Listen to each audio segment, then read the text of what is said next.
Hi folks, and welcome back to our tutorial series for our RJ Professional.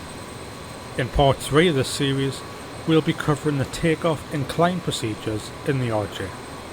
We continue where we left off, on the threshold of runway 28 at Zurich in a takeoff configuration ready for departure.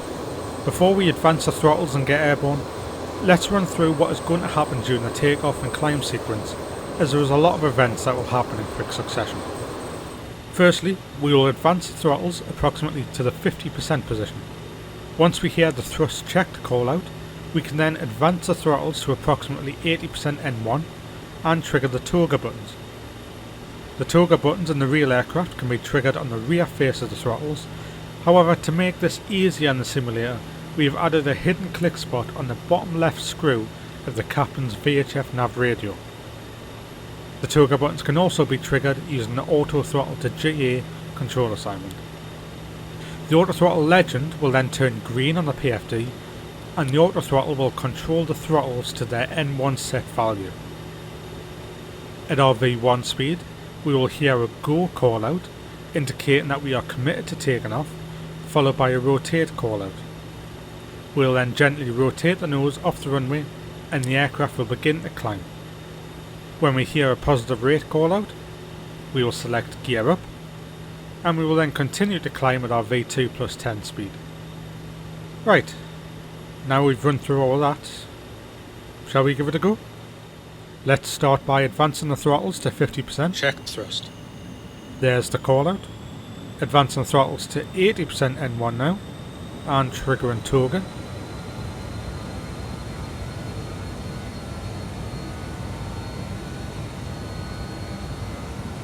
Thrust set. There's the thrust set call out, so we can release the brakes. Airspeed allowed.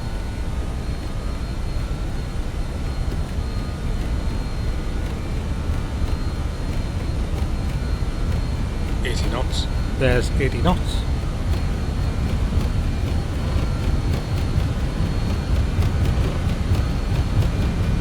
Go. Rotate. Start gently pulling back on the yoke now. Positive climb. Gear up selected. We're just following the flight director guidance now, which is indicating for us to fly runway heading and at a pitch to maintain our V2 plus 10 knot speed. We can engage the level change and LNAV modes on the MCP, followed by the left autopilot master. The aircraft will now continue to climb at the V2 plus 10 speed until we adjust the speed on the MCP, and it will now follow the route shown on the MD.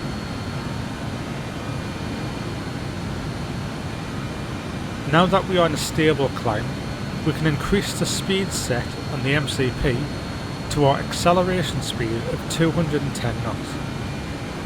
The aircraft will now begin to nose down and accelerate to the selected speed.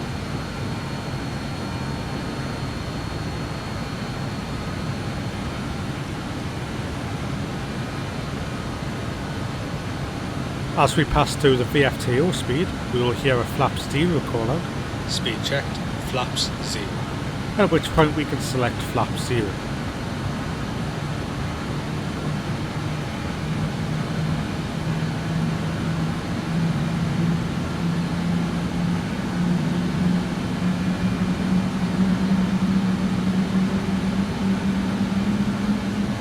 Once the flaps have retracted, we can set the speed on the MCP to our normal climb speed of 250 knots. We can also set climb power by pressing the TRP climb button once to set climb norm power. Alternatively, the thrust button on the MCP can also be used to set climb power. As the aircraft climbs away from Zurich, the autopilot is engaged, with LNAV managing the lateral navigation and level change managing the vertical speed. We can now carry out the after takeoff checks, so we can confirm the gear and flaps are both up and retracted.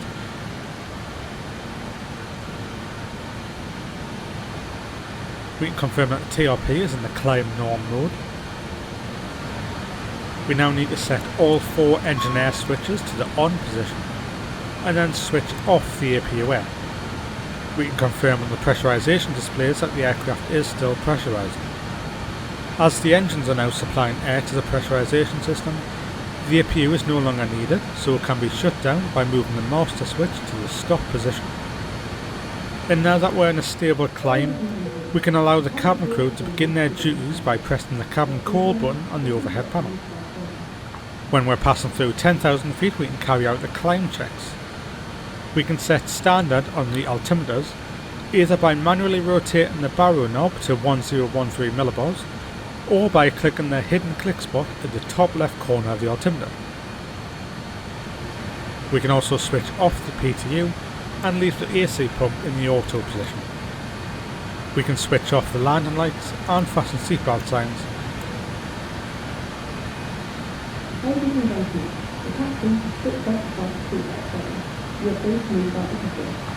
And increase the climb speed set on the MCP to 280 knots. The aircraft will now accelerate to 280 knots and will continue to maintain their climb speed until the indicated airspeed and Mach changeover altitude occurs at approximately 24,000 feet. At the changeover altitude, the speed set on the MCP will change to the Mach number that is displayed on the PFD at the time of the changeover occurring. This typically occurs around Mach 0.66 or Mach 0.67, at which point we will then continue to climb at that Mach number until we reach our cruise altitude. The aircraft may be sluggish to climb at higher weights as altitude increases. The use of climb max power on the TRP is therefore permitted when the vertical speed drops below 1000 feet per minute, although this does come at the expense of increased engine work. During all phases of flight, it's important to continue to monitor the navigation and engine instruments to ensure the aircraft is flying on the correct course and altitude. Upon reaching the pre-selected cruise altitude of 26,000 feet, altitude hold mode will engage automatically and the aircraft will level off. Cruise speed for the RJ varies depending on each airline's operating procedures, but a good intermediate cruise speed for the RJ is Mach 0.67. Using the quad pressurisation indicator on the first officer's instrument panel, confirm that the cabin altitude has stabilised with the differential pressure that is within limits. The landing altitude should still be set to the landing altitude of the destination airport. On the FMS, press the VNAV key to open the VNAV cruise page.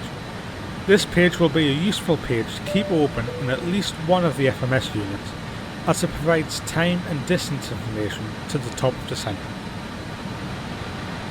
Now with the aircraft in a stable cruise, this will be a good place to end this video. Stay tuned for the final video in this tutorial series, where we will cover descent, landing and shutdown in the RJ Professional.